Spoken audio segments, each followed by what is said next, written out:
जय श्री राम। दूसरा सर्ग। रामायण काव्य का उपक्रम। तमसा के तट पर क्रौंच वध से संतप्त हुए महर्षि वाल्मीकि के शोक का श्लोक रूप में प्रकट होना तथा ब्रह्मा जी का उन्हें रामचरितमय काव्य के निर्माण का आदेश देना। देवर्षि नारद जी के उपयुक्त वचन सुनकर वाणी विशारद धर्मात्मा ऋषि वाल्मीकि जी ने अपने शिष्यों सहित उन महामुनि का पूजन किया। वाल्मीकि जी से यथावत सम्मानित हो देवर्षि नारद जी ने जाने के लिए उनसे आज्ञा मांगी और उनसे अनुमति मिल जाने पर वे आकाश मार्ग से चले गए। उनके देवलोक पर पधारने के 2 ही घड़ी बाद वाल्मीकि जी तमसा नदी के तट पर गए, जो गंगा जी से अधिक दूर नहीं था। तमसा के तट पर पहुंचकर वहां के घाट को कीचड़ से रहित देख मुनि ने अपने पास खड़े हुए शिष्य से कहा, भरद्वाज, देखो यहाँ का घाट बड़ा सुंदर है। इसमें कीचड़ का नाम नहीं है।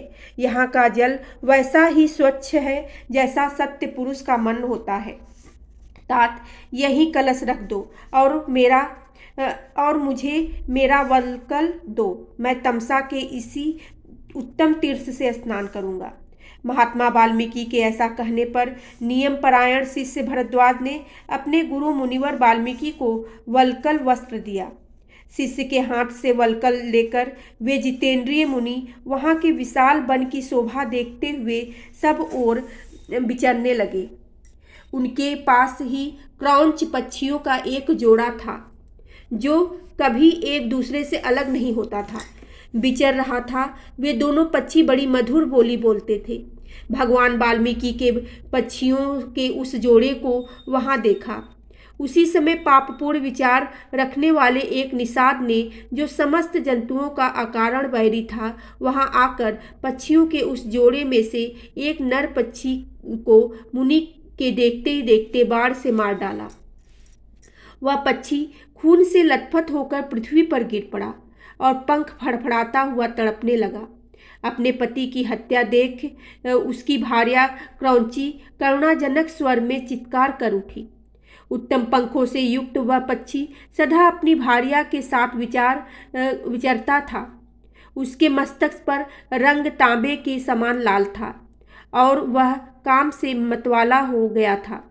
ऐसे पति से वियुक्त होकर क्रौंची बड़े दुख से रो रही थी। निषाद ने जिसे मार गिराया था, उस नर पक्षी को वह दुर्दशा देख उन धर्मात्मा ऋषि को बड़ी दया आई। स्वभावतः करुणा का अनुभव करने वाले महर्षि ने यह अधर्म हुआ है ऐसा निश्चय करके रोती हुई क्रौंची की ओर देखते हुए निषाद राज से इस प्रकार कहा, निषाद, तुझे नित्य निरंतर कभी भी शांति न मिले, क्योंकि तूने इस क्रौंच के जोड़े में से एक की, जो काम से मोहित हो रहा था, बिना किसी अपराध के ही हत्या कर डाली। ऐसा कहकर जब उन्होंने इस पर विचार किया, तब उनके मन में यह चिंता हुई कि अहो, इस पक्षी के शोक से पीड़ित होकर मैंने यह क्या कह डाला। यही सोचते हुए महाज्ञानी और परम बुद्धिमान मुनिवर वाल्मीकि एक निश्चय पर पहुंच गए और अपने शिष्य से इस प्रकार बोले, तात, शोक से पीड़ित हुए मेरे मुख से जो वाक्य निकल पड़ा है, यह 4 चरणों से आबद्ध है। इसके प्रत्येक चरण में बराबर बराबर यानी 8-8 अक्षर है तथा इसे वाणी के लय पर गाया भी जा सकता है। अतः मेरा यह वचन श्लोक रूप अर्थात श्लोक नामक छंद से आबद्ध काव्य रूप या सह स्वरूप होना चाहिए, अन्यथा नहीं। मुनि की यह उत्तम बात सुनकर उनके शिष्य भरद्वाज को बड़ी प्रसन्नता हुई और उसने उनका समर्थन करते हुए कहा, हाँ, आपका यह काव्य श्लोक रूप ही होना चाहिए। शिष्य के इस कथन से मुनि को विशेष संतोष हुआ। तत्पश्चात उन्होंने उत्तम तीर्थ में विधि पूर्वक स्नान किया और उसी विषय पर विचार करते हुए वे आश्रम की ओर लौट पड़े। फिर उनका विनीत एवं शास्त्र के शिष्य भरद्वाज भी वह जल से भरा हुआ कलश लेकर गुरु जी के पीछे पीछे चला। शिष्य के साथ आश्रम में पहुंचकर धर्मज्ञ ऋषि वाल्मीकि जी आसन पर बैठे और दूसरी बातें करने लगे, परंतु उनका ध्यान उस श्लोक की ओर ही लगा था। इतने में ही अखिल विश्व की सृष्टि करने वाले सर्वप्रथम महातेजस्वी चतुर्मुख ब्रह्मा जी मुनिवर वाल्मीकि जी से मिलने के लिए स्वयं उनके आश्रम पर आए। उन्हें देखते ही महर्षि वाल्मीकि सहसा उठकर खड़े हो गए। वे मन और इंद्रियों को बस में रखकर अंततः विस्मित हो हाथ जोड़े चुपचाप कुछ काल तक खड़े ही रह गए, कुछ बोल न सके। तत्पश्चात उन्होंने पाद्म अर्थ आसन और स्तुति आदि के साथ भगवान ब्रह्मा जी की पूजन किया और उनके चरणों में विधिवत प्रणाम करके उनसे कुशल समाचार पूछा। भगवान ब्रह्मा ने एक परम उत्तम आसन पर विराजमान होकर वाल्मीकि मुनि को भी आसन ग्रहण करने की आज्ञा दी।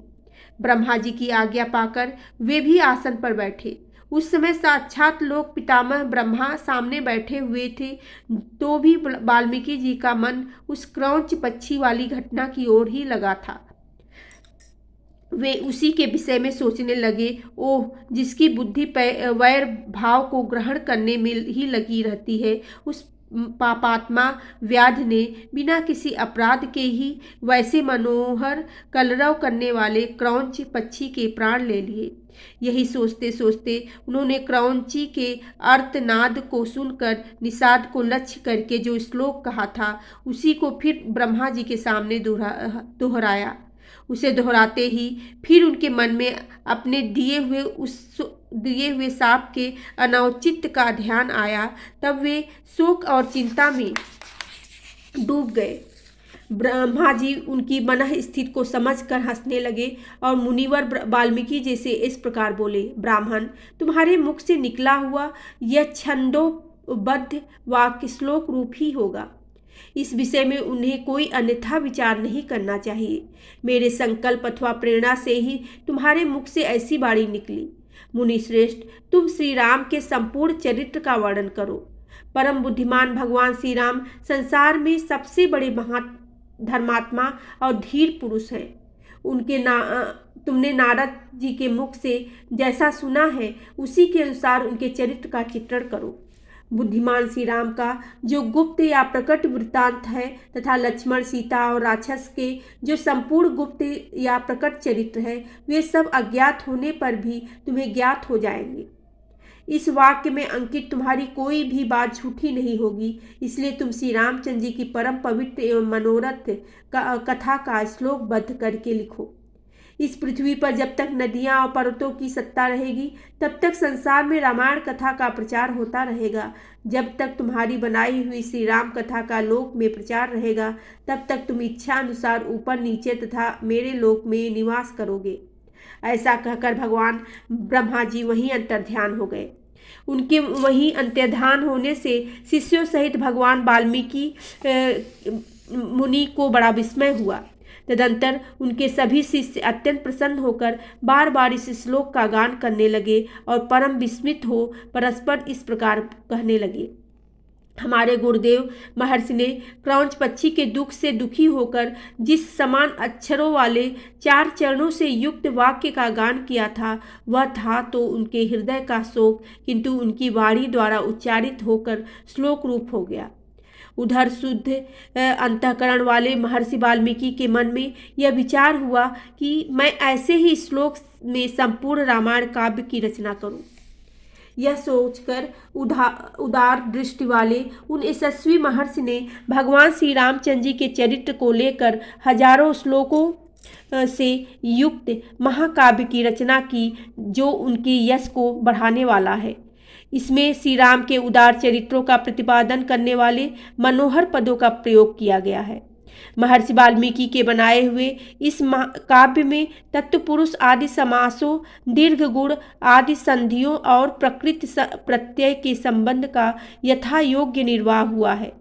इसकी रचना में समता है, पदों में माधुर्य है और अर्थ में प्रसाद गुण की अधिकता है। भावुक जनों इस प्रकार शास्त्रीय पद्धति के अनुकूल बने हुए इस रघुवर चरित्र और रावण वध के प्रसंग को ध्यान देकर सुनो। बोलो सियावेरी रामचंद्र की जय, पवन सुत हनुमान की जय।